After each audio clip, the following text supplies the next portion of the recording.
Cool. Perfect. Hello, welcome everybody. Welcome to the Bellona Pavilion.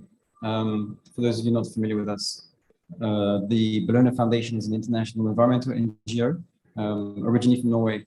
We work also in Europe, and we have a couple of us in Russia. We work to solve climate and environmental solutions, problems, by providing solutions. And CCS is a topic very close to our heart. We've been working on it for the better part of 2 decades. And we always focus on the importance of having a broad CO2 transport and storage network. We find it very important for the just transition of workers, but also for the just transition of the economies, especially in the European context. But it's very nice to see that this conversation is happening as well in emerging economies. Unfortunately, my director, Jonas, isn't available to give this opening remark. I'm sure it would have been much more eloquent and long. But he did tell me to remind you that it's important that the CO2 transport and storage network remains accessible for emerging poor economies, so that they're not locked out of being competitive in the sort of climate constrained economy. So on that note, I hope you have a really good workshop, and looking forward to watching this on YouTube later on. Thank you very much, and I hand over to you, Tim.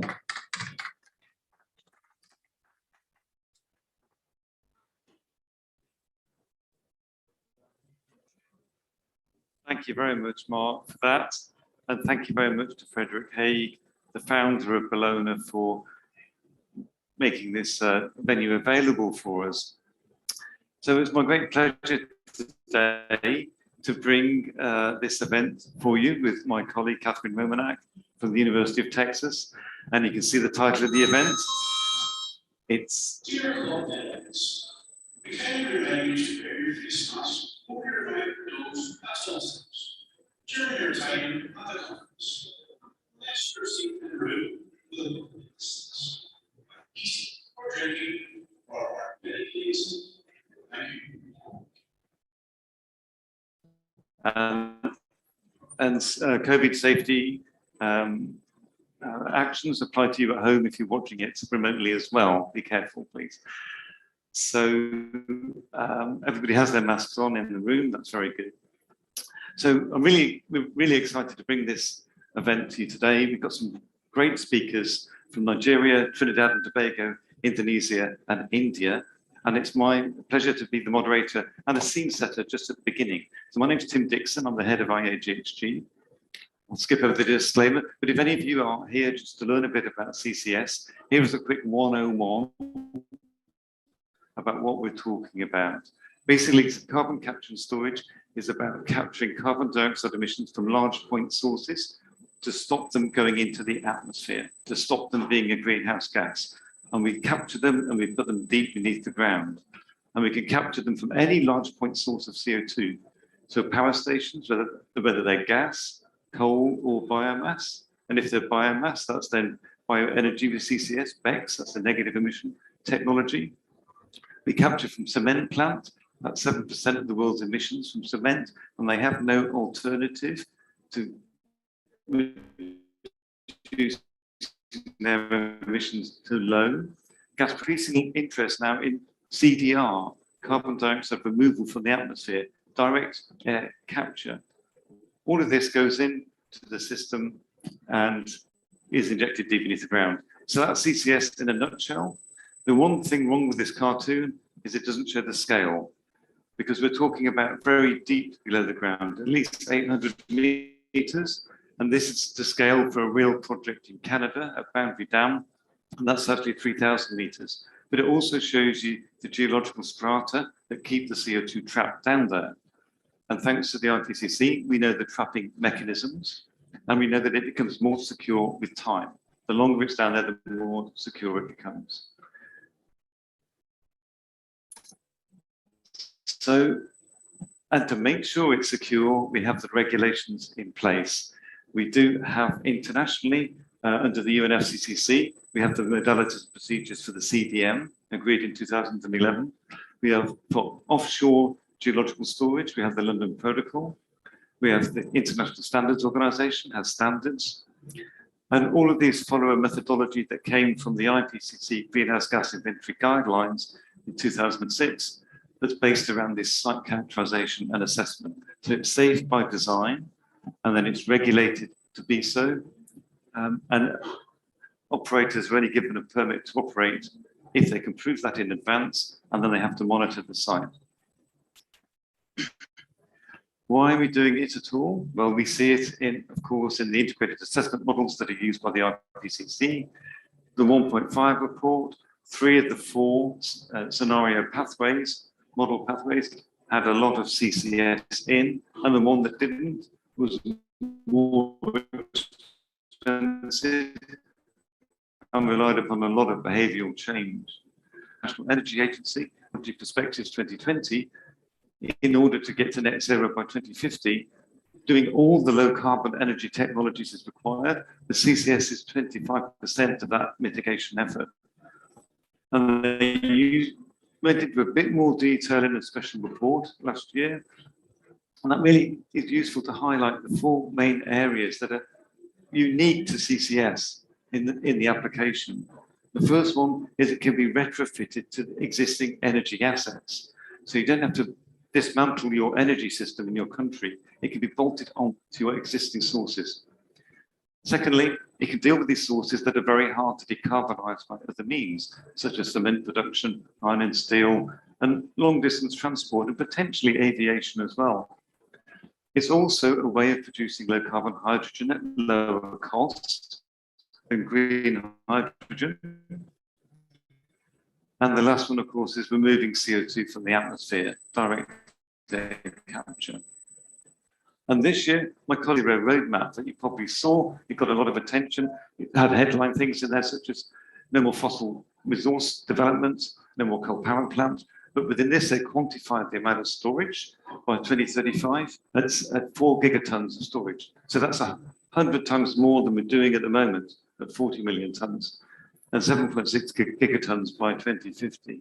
So that's a lot. And that applies all around the world, including doing all the other actions in the energy sector as well. Do we have projects? Yes, we do. We now have good decades of experience. For example, at Sleipner in the North Sea, Boundary Dam coal power station in Canada, at Shell's refinery in Alberta. And this is actually a hydrogen production unit. And our colleagues at the Global CCS Institute produce their global status reports every year. They just released the recent one. This is from last year. And it shows the large projects around the world. But what this map tells to me is all the countries that haven't yet adhered to those things. Where are we with these countries coming forwards? Well, yes, this is the COP where everybody had to update their nationally determined contributions. We've now had, since the UNFCCC assessment, in the last couple of weeks before COP started, we had a rush of NDCs in. So we now have 123 updated or revised NDCs, but only 14 of those, or 14 plus 3 implicitly, 17 of those have CCS in, and those are the countries. So that's not so good in that sense. And we know it's not so good as well, because in the UNFCCC report from September, when they mapped those NDCs where they're taking us, this is to about 2.7 degrees at the end of the century. And we've seen the news this week through Climate Action Tracker that the very recent NDCs have moved us and progressed us to somewhere towards 2.4, but that's still not enough. It's a long way from 2. It's an even longer way from 1.5. Slightly more promising is the Paris Agreement also requires these long-term strategies to be submitted, looking to 2050 to mid-century. So only 43 countries have submitted these so far, but of those 43, most of them have CCS in. As countries submit their NDCs, they're putting in the easy-to-do mitigation, and then realizing they've got to do the hard-to-do as well. And that's where CCS comes in, and that's all the countries. If you want to take a photograph, and the slides will be available afterwards, all the countries with those in.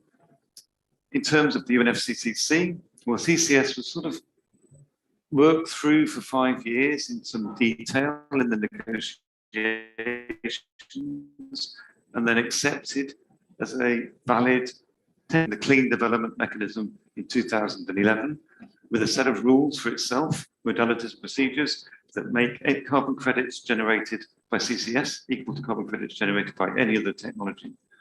And that CDL, clean development mechanism, is there to stimulate projects in developing countries.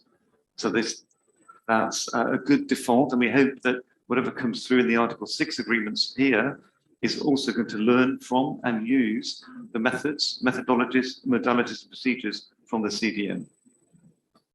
I'll jump over that. So today, well, first of all, we do have some VIPs in the room. I'd just like to acknowledge Deo Adeshina, who's the lead coordinator for CCUS in the Office of the Vice President from Nigeria. If you'd like to stand up, thank you very much for coming. And Dr. Abiola Awe, who's the Director of the Department of Climate Change in Nigeria. Thank you very much. And then I'll introduce our speakers today. So we have Dr. Victor Richard Osu from the Nigerian Office of the Vice President, who'll talk about Nigeria's strategy. We have Professor Rafi Hossein from the University of the West Indies in Trinidad and Tobago, who'll talk about progress in Trinidad and Tobago.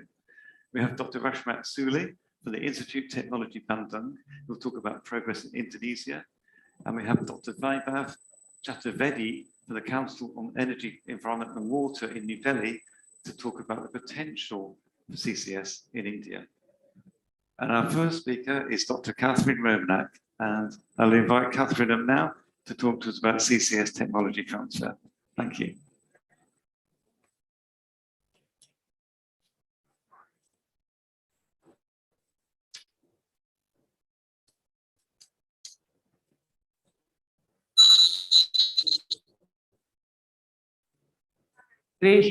It's so nice to be here today to talk to you about demonstrating storage and assistance for developing countries. So today what I want to talk about is how we know that CO2 storage works and how we know that it's safe, because this is a question that many people still have on their minds.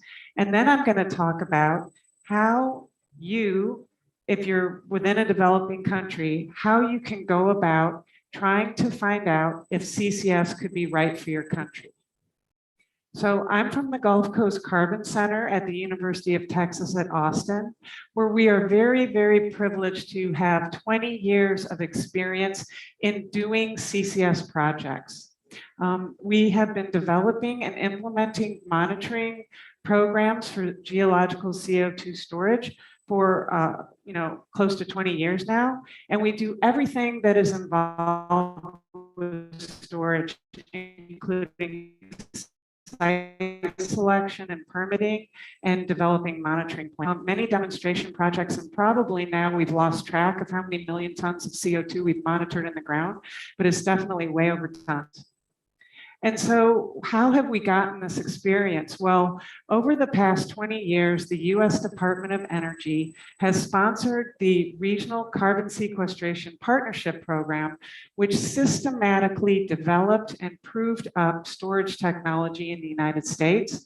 We first began by looking at our geological reservoirs to see if they were suitable for storage. We then started injecting small amounts of CO2 and developing monitoring protocols, and developing and proving up the storage, the technology of CO2 storage. And then we finally got to industrial scale implementation, where we were injecting over 1.5 million tons per year. Our experience with this program has now shown us that that CO2 storage is very safe and it's very effective, to the point where we are now looking at developing sites that will take 50 million tons of CO2. So in the spirit of capacity development and technology transfer, we want to be here then to share our experience with developing countries and emerging economies that want to implement this in their own countries.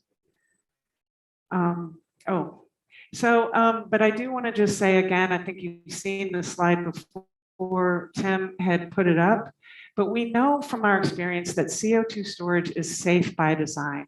As geologists, we know the right places to store CO2, and there has to be a very high level of assurance to even get a permit to store CO2. We do risk assessment with modeling to identify any potential risk, and then we design the project to even further minimize any potential risk. And then we monitor it. And we monitor the site in the deep subsurface to verify that the CO2 is behaving as we predicted. And then we monitor it in the shallow subsurface to ensure that there are no unwanted outcomes to the environment. So how do we go about sharing this experience with those countries that want to implement CO2 storage?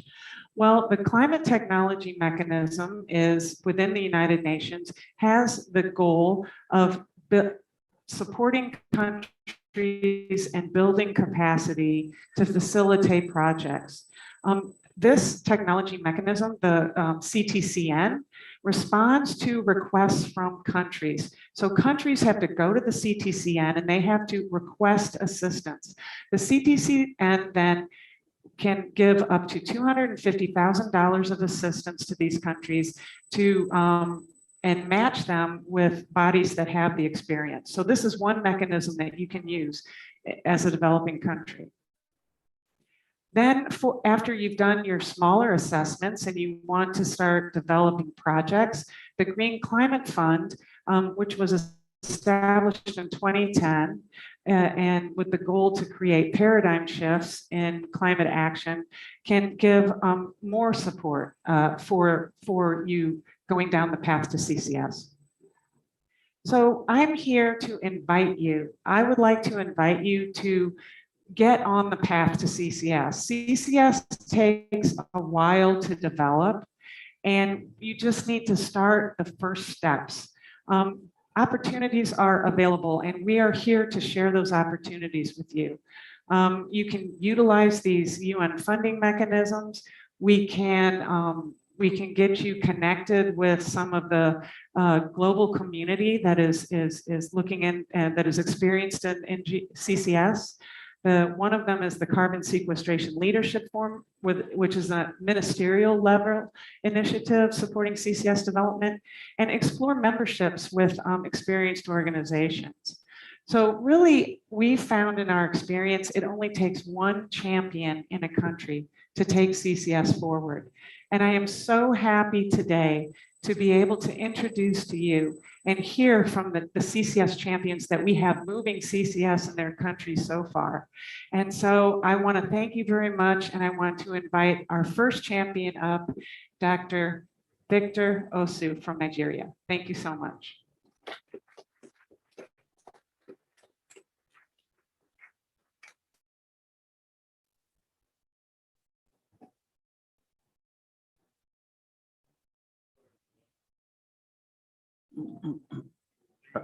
There, I think it's fine. Yeah, thanks.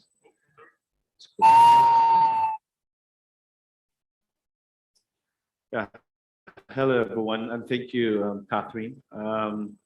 So start with the presentation in Nigeria, what Nigeria is looking towards and why CCS in Nigeria. I think a lot of you know that Nigeria is a country that is blessed with oil and gas. And right now, one of the key things about the country is that we will be looking at using our gas tremendously to drive economic development. And based on our president's announcement during the COP, we'll be looking at net zero by 2060. But within that process, we will be focusing on how do we actually reduce our carbon footprint within the context of the oil and gas and other heavy industries that had to, reduce the carbon. And that is why CCUS development in Nigeria becomes very key for us.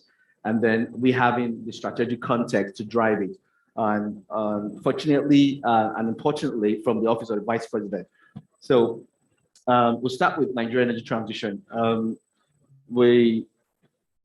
months back, we had we formalized the Nigeria energy transition. And we looked at key sectors, and these sectors, the industry, power, oil and gas, building were very important, and also transportation sector. However, one of the key things was that during the process, we had three scenarios. We had the business as usual, and we had the core NDC guided from 2021 to 2030, and then we had the deep decarbonization from 2031 to 2050. Now, within that context is where the carbon, the CCUS will be very, very important to drive the process. And so we started off by, why do I need to develop Nigeria CCUS? One of the most important things is that, and I think I did explain to you the national drivers. One, the PIA, Nigeria just ascended the PIA, that's the Petroleum Industrial Act.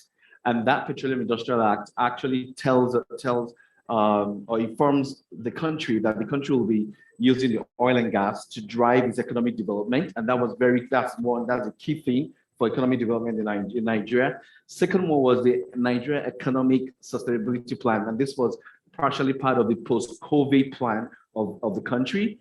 Third one was the NDC that was just submitted by Nigeria, where oil and gas is one of the key sectors. The industry sector, the cement sector was also part of it.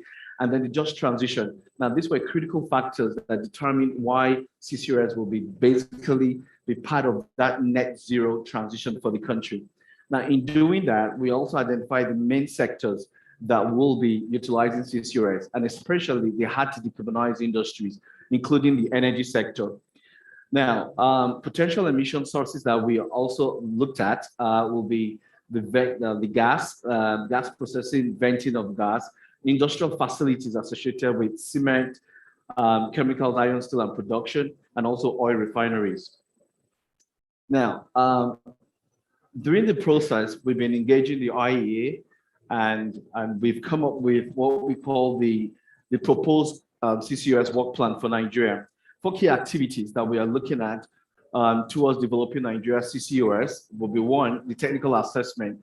Now, this technical assessment, or we call it techno-economic assessment, will help us to determine the CO2 storage, whether the storage is going to be offshore, onshore, or is it going to be using the depleted oil and gas field, or we need to create a new aquifer, geological aquifers.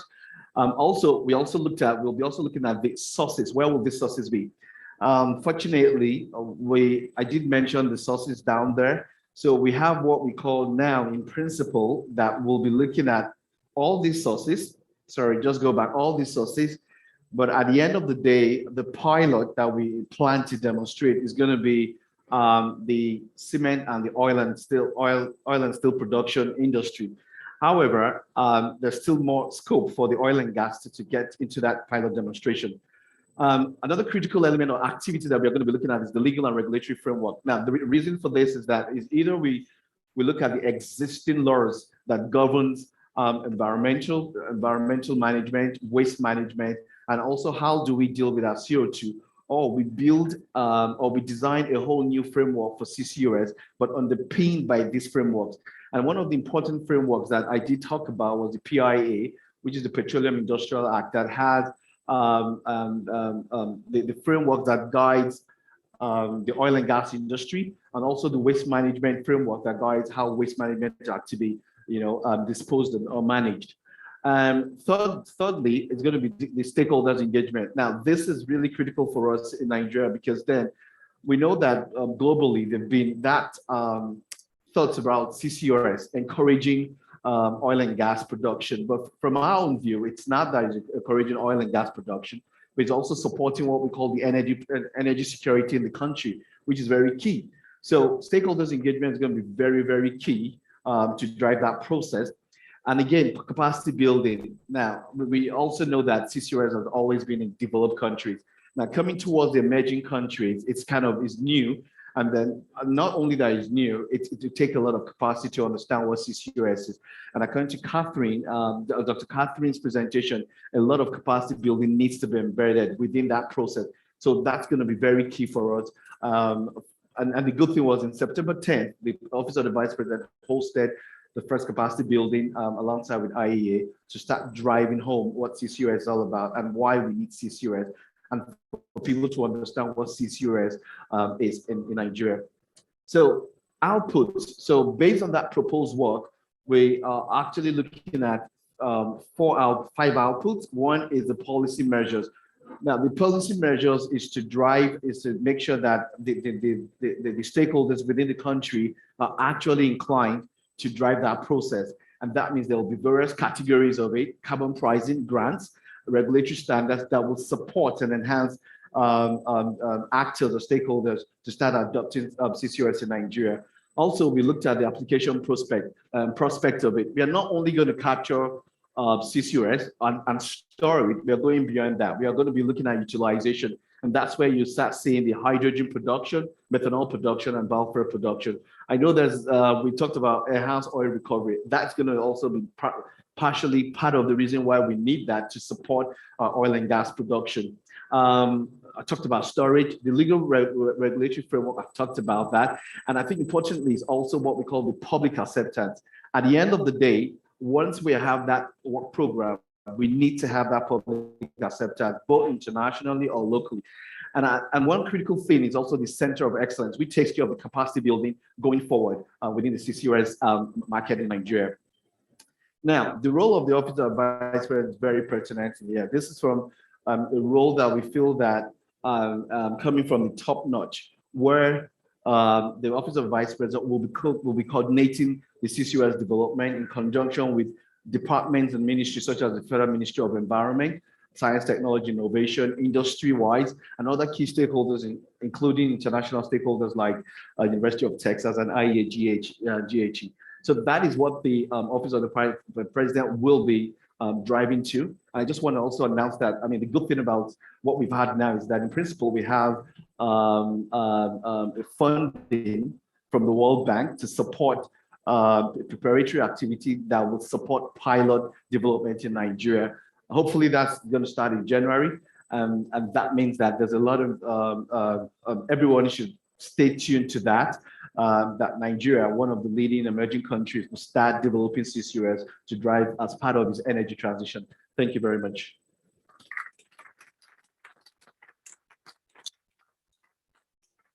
Thank you very much, Victor.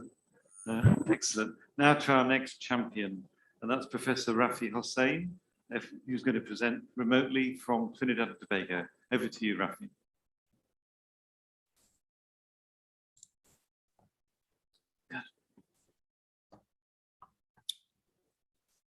Good afternoon, everyone. I am Rafi Hossein, Head of Department of Chemical Engineering at the University of the West Indies, Trinidad and Tobago. It is indeed a pleasure to present to you an update on the development of a national carbon capture and storage CCS program in Trinidad and Tobago, TNT, at this conference of the parties, COP26. This program is being conducted between the two local universities, the University of the West Indies, UWI, and the University of Trinidad and Tobago, UTT, with the support from the Government of the Republic of Trinidad and Tobago through the Ministry of Energy and Energy Industries, the Ministry of Planning and Development, and energy companies operating in Trinidad and Tobago, such as BPTT, our local company Heritage, De Novo Energy, and soon Shell. In addition, we have international support from persons associated with the University of Texas at Austin Bureau of Economic Geology, International Energy Agency Greenhouse Gas R&D Program, IEAGHG, and the International CCS Knowledge Center.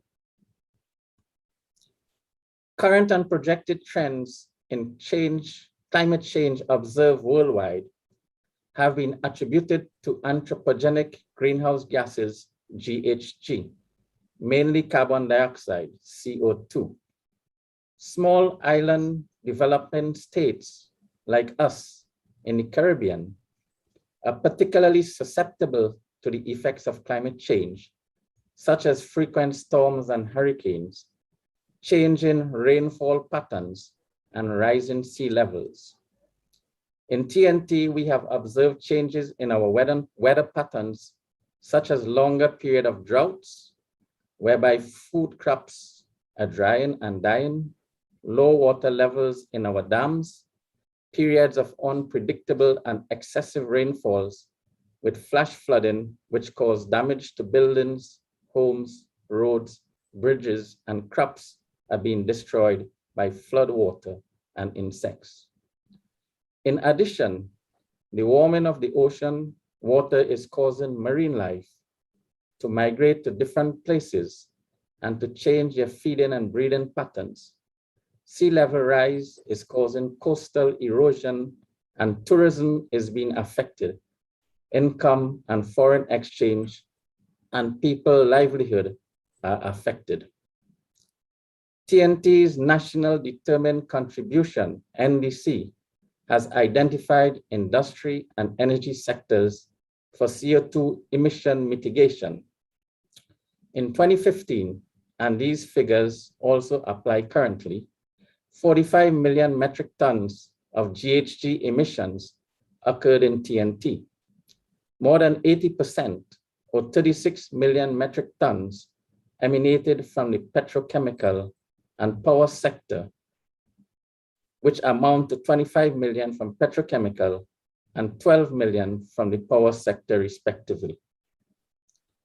Within the petrochemical sector in TNT, more than 80% of greenhouse gas emissions originated from ammonia and methanol synthesis, with which ammonia amount to 14 million and 7 million from methanol. Within the power sector in TNT, more than 80% or 10 million metric tons of GHG emissions originated from industrial consumption. About 4 million metric tons of pure emissions is vented from a point source in the Point Lisas industry area, and another 1 million metric tons in the Point Fortil LNG facilities. Our CO2 emissions are at strategic sources and of high purity that is attractive for direct air capture. Although the nation's total CO2 emissions amount for less than 0.1% of total world GHG emissions, TNT CO2 per capita emissions rank in the top 10 countries worldwide because of its small population size of 1.3 million and low carbon efficiency. TNT is a signatory to the Paris Agreement and has committed to reduce its carbon footprint. TNT has the potential to develop CCS as a part of its national carbon emission reduction and climate change mitigation strategy. TNT is a member of the Small Island Developing States negotiating group within the United Nations Framework Convention on Climate Change, UNFCCC. In October 2019, the CO2 Emissions Reduction Mobilization, CERM, project partners, UTT and UWI, in collaboration with the IEAGHG and the University of Texas, hosted an international knowledge sharing symposium under the theme Developing a National Carbon Capture and Storage Program in Trinidad and Tobago. The feature address was delivered by the Minister, the Honorable Camille Robinson Regis, Ministry of Planning and Development, Government of TNT. The Minister highlighted that TNT is encouraged and supported by the Ministry of Planning and the Environment to join in CCS initiatives and a commitment that the government of Trinidad and Tobago will continue to play its part by setting the policy framework for supporting activities on CCS. The symposiums featured speakers from international and national institutions that have participated or undertaken CCS projects worldwide. and included Tim Dixon, General Manager of the IEAGHG, Catherine Ramanak, University of Texas at Austin, Mike Monnier, International CCS Knowledge Center. Speakers presented on the resources available for increasing institutional capacity. A roundtable discussion was conducted on day 2. Over 20 institutions participated: UTT, UWI, government ministries, energy companies such as BPTT, BHP, Shell, the Energy Chamber, World Bank, IEAGHG, University of Texas, and others, and a wish list was generated. The most popular was a geological storage atlas. The goals of the symposium were to outline the foundation that is already in place for CCS in TNT and to discuss a way forward for further development with technical support from local and from international partners via MOUs. It also explored UNFCCC and other funding sources for national CCS program development. The development of a TNT carbon storage atlas will provide a foundation for significant reduction of TNT carbon footprint by identifying the location and capacity of CO2 storage sites in depleted hydrocarbon reservoirs onshore and offshore TNT. This project is aimed to produce a catalog of CCS storage sites, a first CCS in the Caribbean region, and a gap analysis to identify local capacity training needs to enable CCS. The CO2 emission reduction mobilization, comprising the Ministry of Energy and Energy Industries, Heritage Petroleum Company Limited, and NGC, co-chaired by UTT and the UWI, is the framework to realize the urgent need toward implementing CCS in TNT. In February 2021, Cabinet established a steering committee to address reduction of CO2 emissions. Working groups were established and chaired by the Permanent Secretary, Ministry of Energy and Energy Industries. Project proposals and requests for funding and data towards the development of a national carbon dioxide storage atlas for TNT were jointly submitted by the UTT and the UWI to the Ministry of Energy and Energy Industries and BPTT in July 2021. Project proposals were also submitted to Heritage and De Novo Energy. The Ministry of Energy and Energy Industries has committed to providing funding support of $350,000 and BPTT $100,000.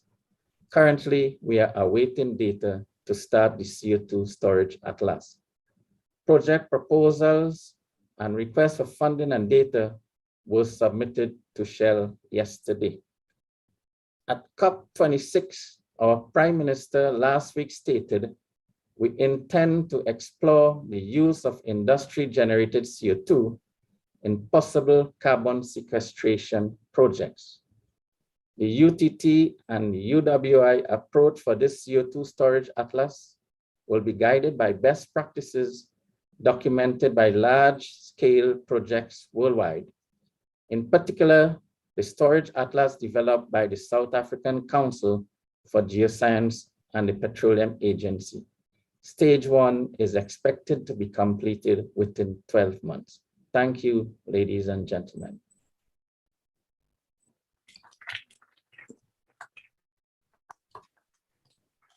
Thank you very much, Professor Hossein. We'll take questions at the end of all the speakers. So now to our next CCS champion, Dr. Rafi Sula, in the Institute of Technology Bandung in Indonesia, where it's about 11:30 at night. So thank you very much, Dr. Sula, for being up. And over to you. Thank you very much, Tim, for the opportunity. Wait a minute.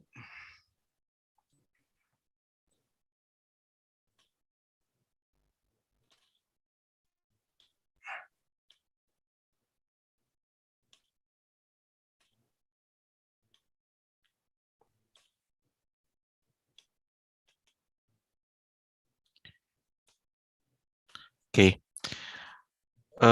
Good evening, ladies and gentlemen.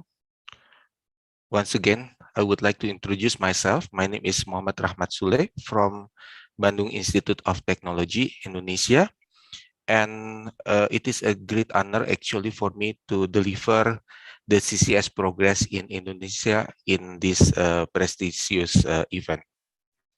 Let me start my presentation with the statement delivered by our Minister of Energy and Mineral Resources last year related to the support of the government to implement CCS and CCUS in Indonesia. Indonesia welcome all parties to join in the developing of CCS and CCUS in order to achieve the commitment to sustainable energy.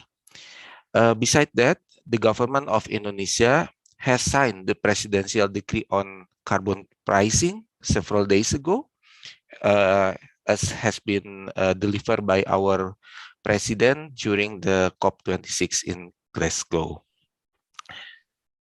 Related to the CCS and CCUS in Indonesia, actually it has been started with the study in the Gundih project. So Gundih is an area in the boundary between Central and East Java province. The CO2 available from this gas field is about 800 tons per day. And currently, we would like to inject all the available CO2 to the subsurface, namely to the Kedung Tuban structure on the right hand in this figure. And then when we inject this CO2, we evaluate also the total capex that is needed, which appear 49 million US dollar, and the OPEX is about 20 million US dollar. And then this project attract the participation from the foreign institution, especially from the Japanese government, which offer the joint crediting mechanism scheme. So basically, the total cost for the capex could be covered by foreign institution. We did also several modeling in order to know what happened once the CO2 is injected to the subsurface, as you can see in the left bottom figure. And then what we have done currently is to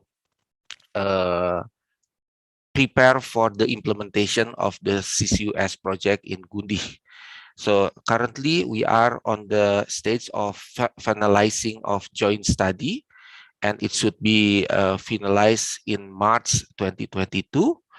Of course, some issues should be solved in order to go forward to the next step, which is conducting front-end engineering design, and then it will be continued with the EPC.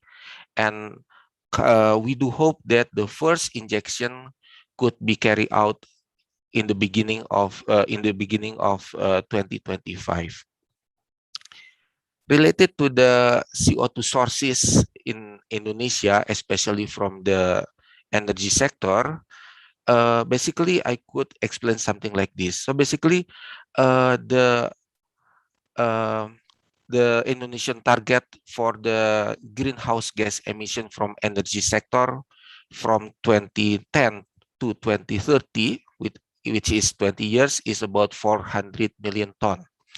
And then if we pick some low-hanging fruit CCS project in Indonesia, for example, from Gundih, so within 10 years, we could inject about 3 million ton of CO2 from Tangguh field, 32 million ton of CO2 within 10 years. And then we could see also some CCS project could be conducted in East Java province with the totally 35 million ton of CO2 could be reduced. And then we have also another study conducted to reduce the CO2 from the ammonia plant in Central Sulawesi and also in East Kalimantan, with a total of CO2 of about 20 million ton of CO2. And also currently we have a plan to develop dimethyl ether project in South Sumatra from coal, and the CO2 could be injected to the subsurface with a total amount of CO2 of 40 million ton. So basically, from only this example, 127 million ton of CO2 could be reduced, which is about more than 30% of our emission reduction target from energy sector. And it could be increased if we could utilize the CO2 from coal-fired power plant to be injected to our depleted oil reservoir once the technology is ready in the future. Another important issue that should be solved by us is to develop CO2 sourcing GIS system for Indonesia. If we implement CCS as a conventional one-by-one project, of course, the infrastructure will be quite expensive. So that's why we are thinking how to develop hub clustering regional CO2 management. It means that the facility will be used by several CO2 sources and also CO2 sink. And maybe this is the good solution for us. Why? Because in Indonesia, the distance between the CO2 sources and the CO2 sink are close enough. For example, this is the situation in South Sumatra. We could identify the red dots are the CO2 sources, and the green dots are the CO2 sinks, which the distance is quite close enough. And if we go further to the East Kalimantan province, the similar condition could be seen also here, but the CO2 sources are mostly coming from industry, from petrochemical, LNG plant and refinery, and also from the power sector. While the CO2 sink are mostly the depleted oil and gas reservoir in the vicinity of those industries. And then another situation also in Central Sulawesi.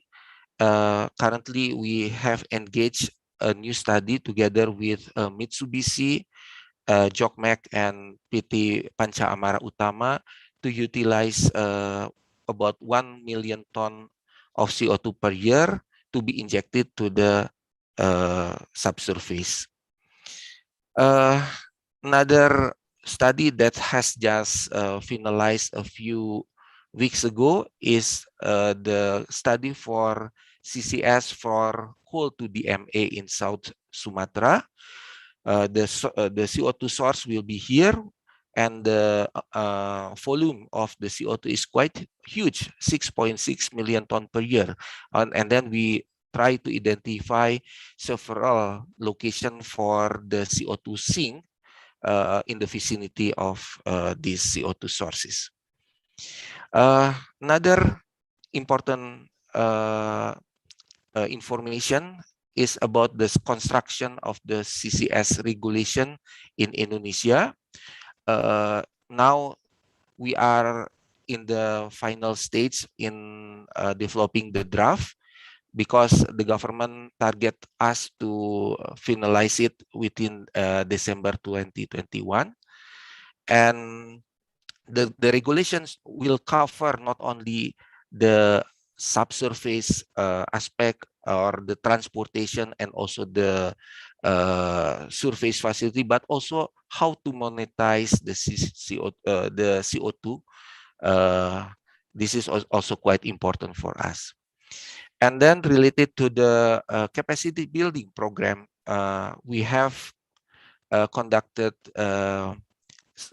international virtual courses together with IEA GHG. This year, the total participant is more than 250 people from worldwide, and the duration of this course is 2 weeks.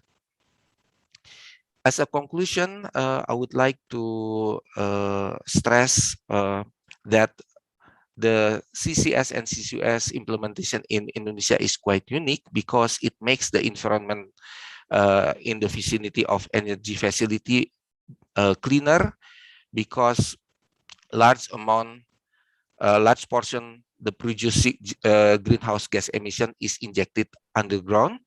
CCS could be wider implemented in developing country if it is also supported by developed country, such as in Gundi project, in which the joint crediting mechanism offered by Japanese government will be implemented in Indonesia. And then regulation that promotes CCS and CCS activity in Indonesia is urgently needed in order to protect all stakeholders. That's all from my side. Thank you very much for your kind attention. Thank you very much, Dr. Sule. Thank you very much. Very good presentation. If you could stay on the line, we'll take questions at the end. Yeah. So now I'd like to invite Dr. Vaibhav Chaturvedi from the Council on Energy, Environment and Water in New Delhi. Dr. Chaturvedi, the floor is yours.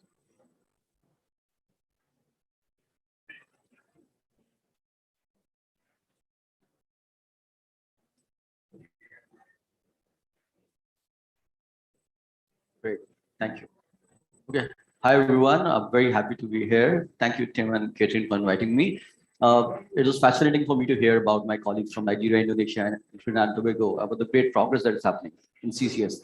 I will probably talk about a not so rosy picture, which is the status of India. And what is extremely important for us is to understand why it is happening in different countries. Why does it happen in a different way in terms of different technology? That's probably what I'll talk about. So just a bit about CEW. We are one of Asia's leading think tanks based in Delhi. We work across many different areas of work, ranging from renewable energy, to climate, to climate risks, energy access, and climate finance. All of these are different areas of work. And we do see, technologies like CCS and solar are very much aligned with many of these areas that we are working about. Sorry, is it working? Yeah. So the first larger point I want to make is that it's the country context that drives the choice of technologies. So what is the country context that I'm talking about, especially from the Indian perspective? Now, there's a government position, and the government positions could be sort of divided into the official government position and the unofficial government position, right? So the official government positions in India, or I think in many countries, it's generally speaking, is never against any technology. So in India, if you talk about the official position, it will never be against CCS, right? For example, in Germany, for nuclear, it's very different. They are very officially they are against nuclear energy. Not so in the case of India. They're like in favor of, in official position, in favor of all technology. But we are, a group of, I lead a group of modeling team within CW that looks at long-term scenarios. And we always see the role of CCS is something very critical. It's very important. We should not be, blind towards any particular technology. But whenever we go with these kind of results to, the government officials across ministries, the response is something very different. So if I take a bunch of scenarios in which CCS is there, all the scenarios are kind of considered, not so legitimate scenario. And that's a very interesting thing for me, because I always thought that India is such a coal-dependent economy. It is a no-brainer that India should be thinking about CCS. For example, in Indonesia and any other economy, Indonesia is coal-dependent, Nigeria is oil-dependent. It makes sense. It makes very obvious sense. But that doesn't really happen. So that really interested me. So what is really driving that sort of unofficial position, which is by and large not so much in favor of CCS? So as we know, India is a low-income economy. The per capita incomes are currently just around $2,000 per capita. So this is the annual income. In the developed world, the income probably is around $45,000-$50,000. So you could see the difference. Chinese income currently around $10,000 per capita. You could see the difference, right? So because of this difference, and a very important part of India's energy policy has been affordability. So affordability of energy and electricity has been something absolutely critical from the point of view of energy policy of India. And CCS is viewed as a cost plus. And that's very interesting. It's completely driven by the view energy policy set up in the country, where affordability is formally written as something very critical. And its reflection in India's energy policy is also that there's something very interesting in electricity pricing. It's called cross subsidy within India. So cross subsidy simply means residential households in India are subsidized. So if, let's say, electricity is produced $10 per megawatt hour, it is sold at $5 per megawatt hour for residential consumers. For industrial consumers, it is $20 per megawatt hour. For commercial, it will be $15 per megawatt hour. So this is cross subsidy, essentially affordability. So you subsidize electricity. So cost plus is like a no-no. Right? And that drives a lot of sort of this position, unofficial position of the government, that CCS simply means that the cost of production increased by 20-25%. Well, we are not going in that direction. So that is the sort of current position. But how is it changing? And we looked at many government of India documents and many private sector documents to better understand that is the position changing in the last 10 years or so.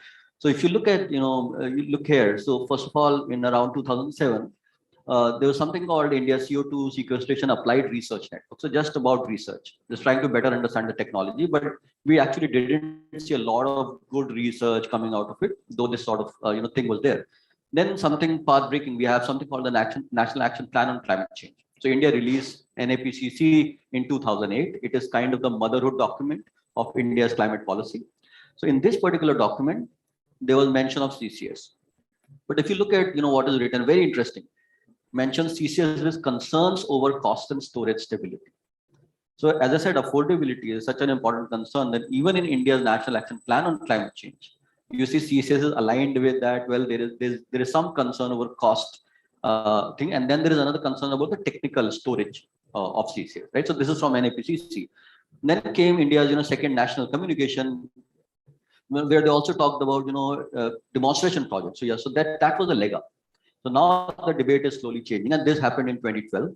So from just research and from questioning the affordability of the technology, now the country is kind of slowly warming up and talking about, well, we need to start thinking about pilot projects, right? But this is still thinking, nothing big has happened. This is like almost 10 years from now, right? Just because of this very big idea about that is very expensive for the economy, right? Then comes a big change, and see in 2050, that is when the Paris Agreement happened, and the new government has just set it. So the agenda of the new government, something extremely important, is to demonstrate India's climate leadership. And this is not just, and in fact, India's leadership at the global stage. Climate is only one element, but across many, many different spheres, just try to, kind of make India big in the sort of a geopolitical game, right? And that is where climate is increasingly being viewed as something very important in the larger geopolitical discussions. And it became very important. So in Paris Agreement, in the Paris, India also launched something called the International Solar Alliance, along with the government of France. That was another big sort of intervention by the government of India to kind of demonstrate some kind of leadership in the international space. And similarly, this mission innovation, now slowly the perspective of decarbonization and many things is changing in India. So mission innovation happened, and in which it clearly mentions three clean energy challenges, and carbon capture enabling near-term CO2 storage started coming into the fore in a much more kind of visible way, right? And then there is something in 2018, very recently, and 2021 also. So 2021 is India's biennial update report. Now, both of these, the National Action Plan on Climate Change and biennial update reports, these are sort of Government of India documents. And you see the difference in the framing of the issue. In the first document, cost is mentioned upfront, and the new document, it gives such a sort of a positive framing around CCS. It starts saying that industries, and these are all big industries that are mentioned here. ONGC, BHEL, NALCO. It says it's already started the process of setting up these facilities. And what is interesting is all of these are public sector undertakings. So India is in terms of the economic philosophy of the government, till now it is changing very rapidly, but till now it has been on the left of the center, which simply means there are many public sector enterprises in India. Many big public sector enterprises. So all of these public sector enterprises have started thinking about CCS. Then if you look at the other, the last point is about iron, steel, and cement industries. So many of these are private companies. These are not government related. Many private companies are now increasingly looking at carbon capture and storage. Clearly, what this shows that the narrative around CCS is evolving. It is changing in the positive direction, but the pace of change is very slow. Because as I said, affordability as a part of energy policy remains always, even now, it remains a very big concern, a key concern, which is not really letting that kind of change happen, right? So the context matters. The question is, in terms of long term, net zero announcement happened, as all of us know, the first day Prime Minister announced net zero for India in 2017. And that was a big announcement. And that is slowly changing the context. So what does net zero mean? And I mean, a lot of this analysis, in fact, went into the, in terms of informing the decision of net zero for 2070. I will not get too much into it because these are very dense graphs, many scenarios across, ranging from 2050 net zero to 2080 net zero and across different technologies. What we clearly see, first of all, the first graph shows that the electricity generation is going to, under any net zero scenario, the whole economy has to be electrified. The total electricity generation is going to just go through the roof, has to go through the roof. So the line that is the bottom is the reference scenario projections. Currently, the Indian average electricity consumption is around 1100 kilowatt hours per capita. So that is a consumption. You could see the median value of developed world is around 7,000 to 8,000. So it has to anyways grow by 7 to 8 times, and that was the reference scenario. The moment you say net zero or a deep decarbonization scenario, when electrification becomes a very important part, all the other scenarios show a huge jump. That simply means so much of solar and so much of solar, so much of wind and nuclear, but that coal has to go down, right? Whether coal goes down in a big way or not, that will depend on whether CCS is available or not. So that is where CCS starts coming into the picture. And all of this information, of course, the government knows and viewing this longer term picture, but this context is definitely changing. Something on solar, we do need, if CCS is not available, and you're talking about literally, like 7,000 gigawatts of solar. It's a huge number. And this paper is already published, and in a journal also it's accepted, so it should come out very soon. The land requirement for solar has got a huge land footprint, and in India, land acquisition is always a very big issue.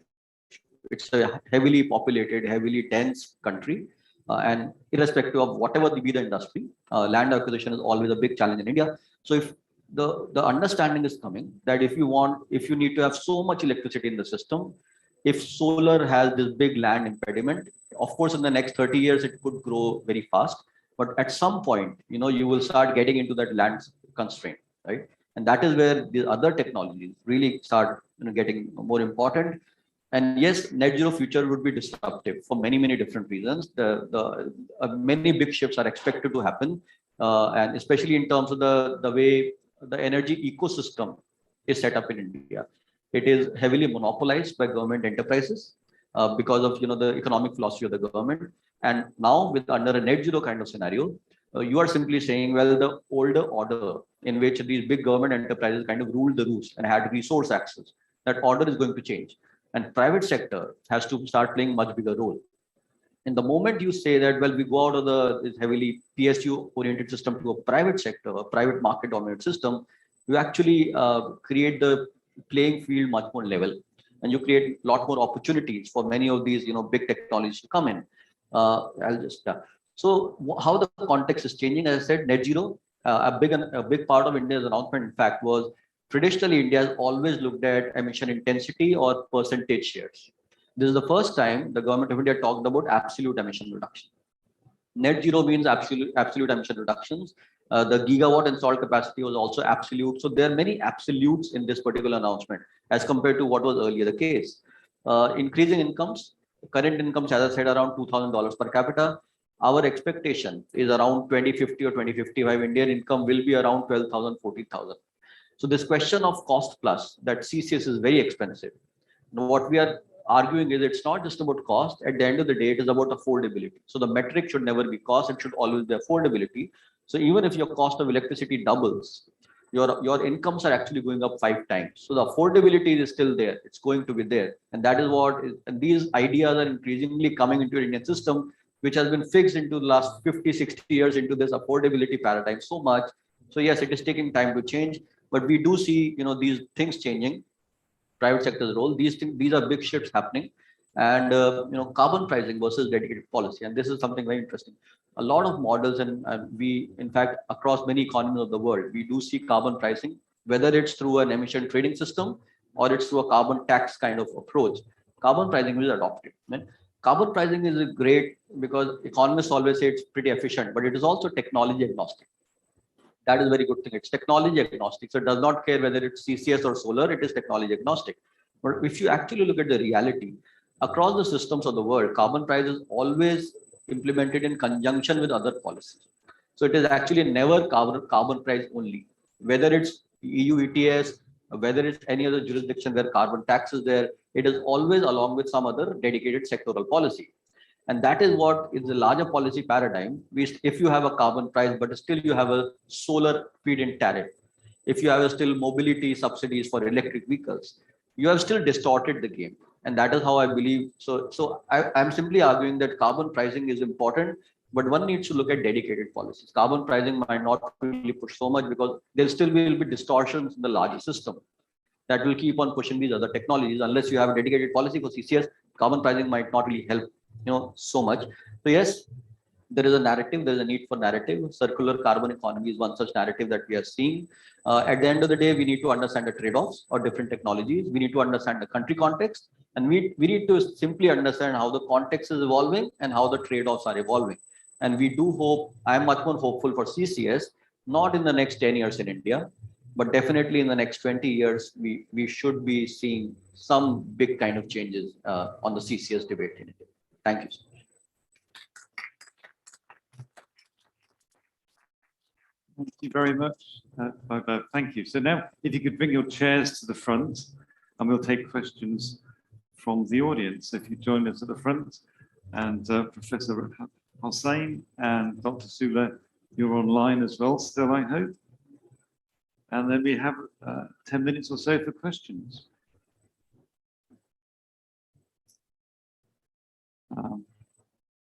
Yes, please. Oh, so we need a microphone for the question. So the lead only reaches halfway back.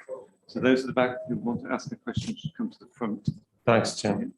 I'm Andy Purvis with World Steel. I have 2 quick questions. One is, did you say that the Nigerian pilot was on steel? Sorry, pilot. Did you say it was going to be on in the steel sector? Yeah, it's potentially Can I just going to be there. Yeah. What's the application? Because you don't have integrated steel making. Well, right now, what we're trying to do, because as I said, we're working with the World Bank to determine that. We've not gone deep into that. And that's why I said January, we're going to start the CCS proper. Right now, we're in the scoping stage. Concept note is yet to be finalized. And based on that, I can't really give you so much details on what we are going to be looking at within the steel context, but predominantly it's going to be cement, predominantly because right now, Nigeria, Sub-Saharan Africa, Nigeria is number 1 when you talk about cement production, and we are ramping up cement so much right now, the Dangotes, the Boa, the Lafarge.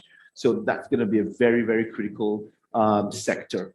For the iron and steel, that is still in discussion. We've not really firmed that up yet, but cement is going to be very critical.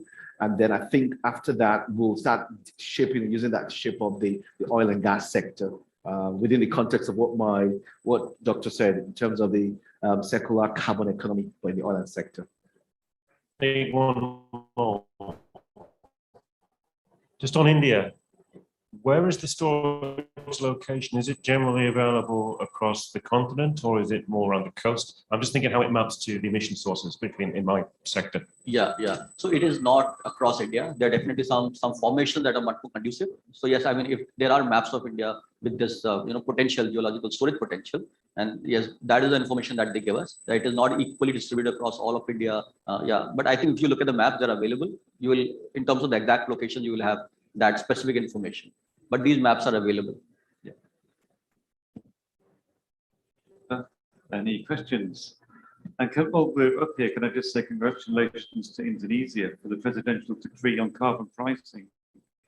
That's an important step forward in their general climate policy. And Dr. Sule, could you say how that may assist with the deployment of CCS in Indonesia? Yes. Could you repeat again, Tim, your question? Because the presidential decree on carbon pricing that you mentioned was signed last week. How will that help CCS? Oh, okay. Yeah. Okay. It will be the basis for our future CCUS development also. So currently, the carbon tax will be implemented also in Indonesia, and then many industries should determine also the net zero emission goal, whether in 2050 or 2060. And then, of course, because it will use as the basis for our activity in the future. Now we are trying to finalize the ministerial decree for the CCUS. So this is actually the current situation in Indonesia. Okay, thank you. Any other questions? Yes, there's one there. Can you reach the microphone? Hello, James Henderson from the Oxford Institute for Energy Studies. There's been a lot of talk about carbon hubs, and I'm just wondering how they work.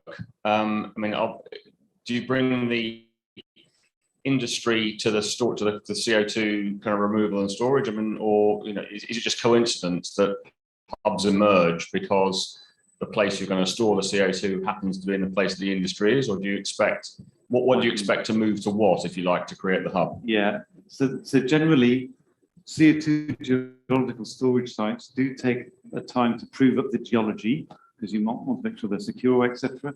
So what we're seeing is that single geological storage site is being developed, and then multiple CO2 sources then being connected to that. So it's taking the CO2 to a storage site. That's how the clusters are being set up, and that's the ones that we're seeing in the UK develop in that very sense.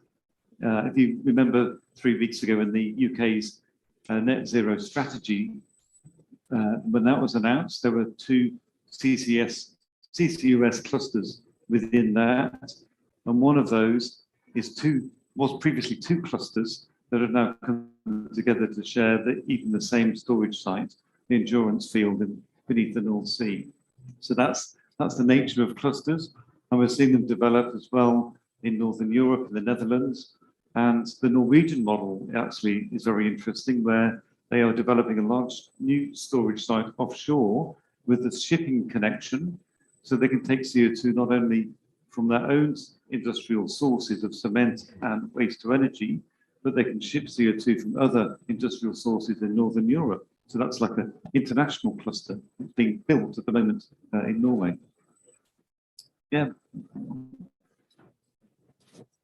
So then the issue becomes transportation of the CO2. I mean, I guess it's good luck if your plant that's emitting the CO2 is close to storage, but if it's not, then presumably there's a big transportation of CO2 issues, particularly in emerging markets. And transportation is the least cost element of the CCUS value chain. So I don't think that's a barrier in itself. The question is more about how do you share the costs for the transportation? How is the revenue stream, the business case built up? And the UK is actually a very interesting model on that, in developing that system, this transport and storage system, through a regulated asset base. And if you want more details on that, we have Ruth Herbert in our audience, who's the CEO of the CCSA, and she can fill you in afterwards on those details. But with these countries coming along, if they're developing the systems, they're going to be looking at the best economic models for these and how they join those up. And as we're hearing from Indonesia, they're in the process of developing the regulations already. Some of them have pipelines in place for the oil and gas industry. When they've become redundant, they can be potentially repurposed, as we're seeing in the UK with the reserve cluster in Scotland. So all this is perfectly doable. And in the US, 6,500 kilometers of CO2 pipelines already in existence. So, and the oil industry built those without any government support, or maybe did they get tax breaks? Maybe, but well, and with the upscale in pipelines that is expected in the US, there's definitely some pre-planning that helps the process. So it's definitely not a haphazard thing. It's good if you can not only, as Tim said, reuse your infrastructure, but also to plan accordingly.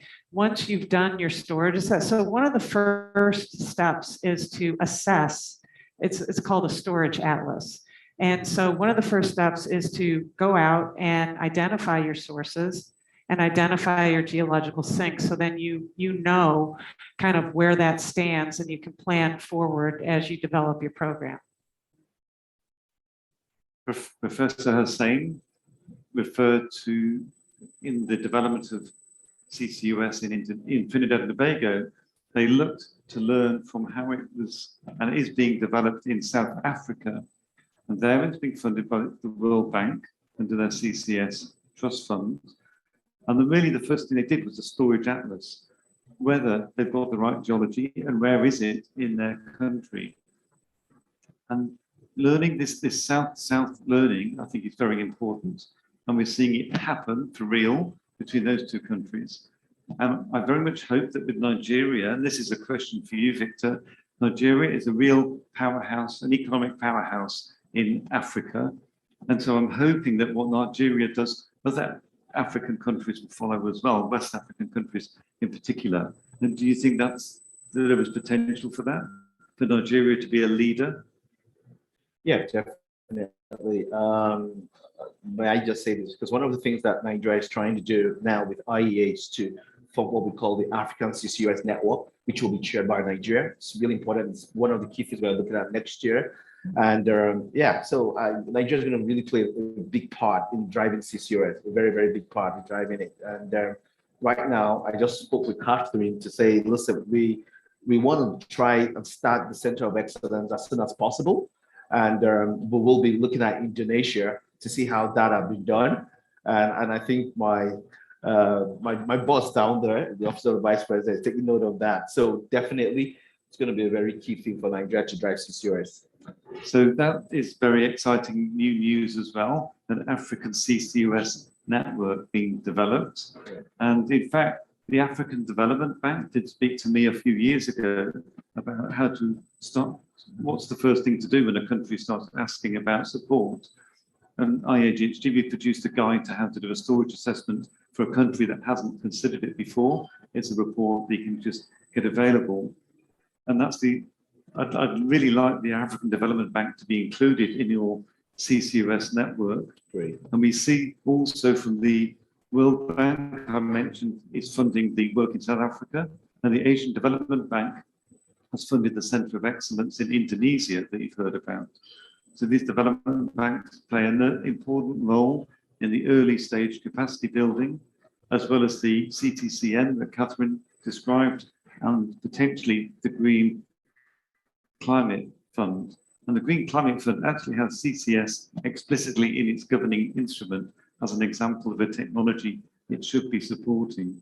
But we're looking forward to its first one being supported. And I'd love one of you to be the first. Thank you very much. I'll go to Gareth first, and then I'll come to you afterwards. Just Gareth Johnson with the Geological Society of London.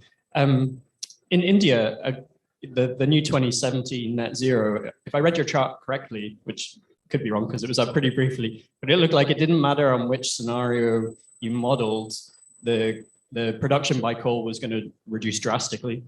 But then you said, in the next 20 years, I expect to see a lot more promising stories around CCS. So you're expecting that in non-coal sectors? Are you expecting it in electricity production at all, or in completely different sectors? Well, yeah, so it is refinery where it could come in a big way, refinery production process. So the oil, that oil process and biofuel process where it could come in a big way. Then it could also come in the cement sector and the steel sector, right? So electricity is where we do see some potential, but as I said, in the sort of a cost competition, it is much more profitable probably to invest in solar and storage the way things appear as of now.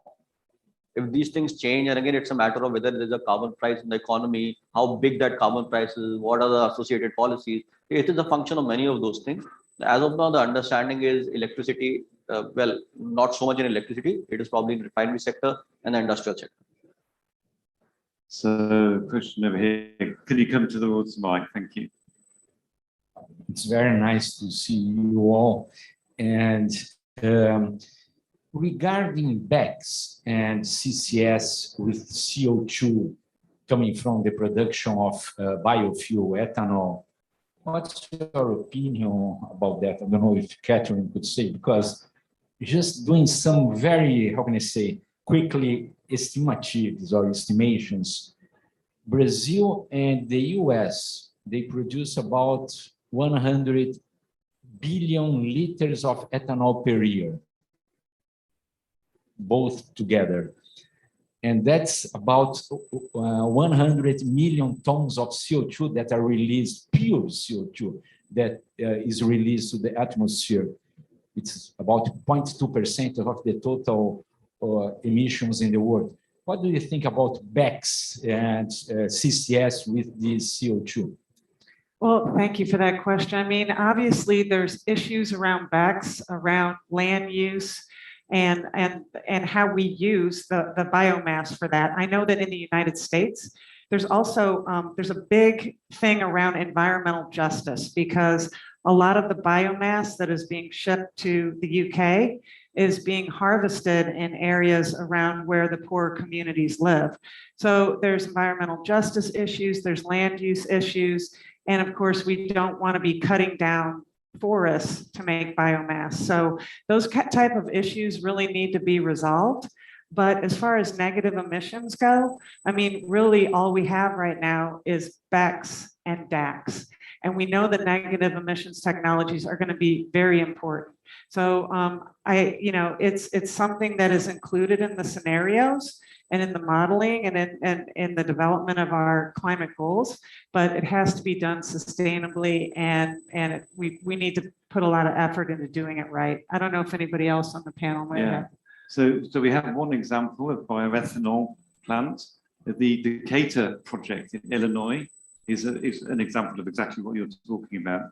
And that's about 1.5 million tons a year being captured and injected into a deep saline formation. They did it to practice. They did 1 million tons a year, or got up to 1 million tons. So yes, very applicable, near pure CO2 streams. They shouldn't be being emitted at all. And the Illinois State Geological Survey is showing how they can be captured. And with Archer Daniel Midlands, that should give the company credit. ADM should be given credit for doing that, and stimulated by US government money to do that as well. So just to add on to what Catherine has said, the narrative in India on the biofuel part is actually very different. It is for enhancing farmers' incomes. So one of the ministers who's full throttle, he's a very powerful minister, full throttle is behind biofuels and has given so many statements so many times. India has also tested its first small flight, like small plane flight, 100% biofuel, and it is only because of this very powerful minister. And the whole narrative is that biofuels have the potential for kind of raising farmers' income by like anything, because the food crop production has not been able to do it for the last so many decades, right? So so that is the question. In US, it is a very different narrative. The environmental justice narrative. India, it's very different. Only time will tell us how it really plays out. But the effort is there. The effort of really pushing biofuels for farmers' income, it is very visibly there. Yeah. Are there any other questions? If not, I think we will wrap up.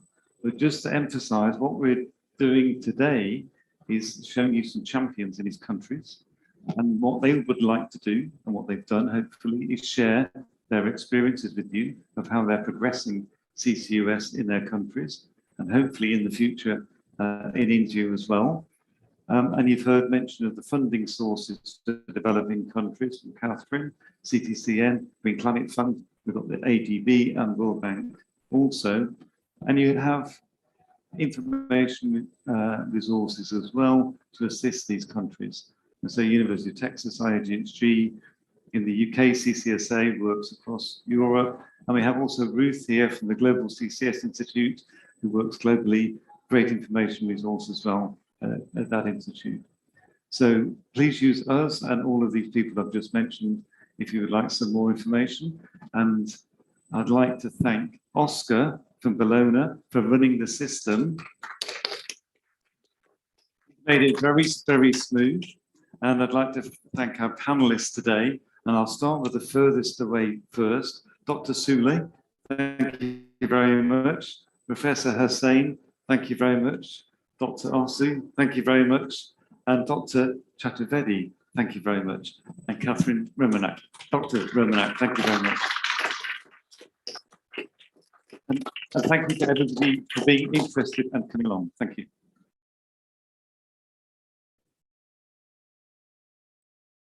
Okay, thank you.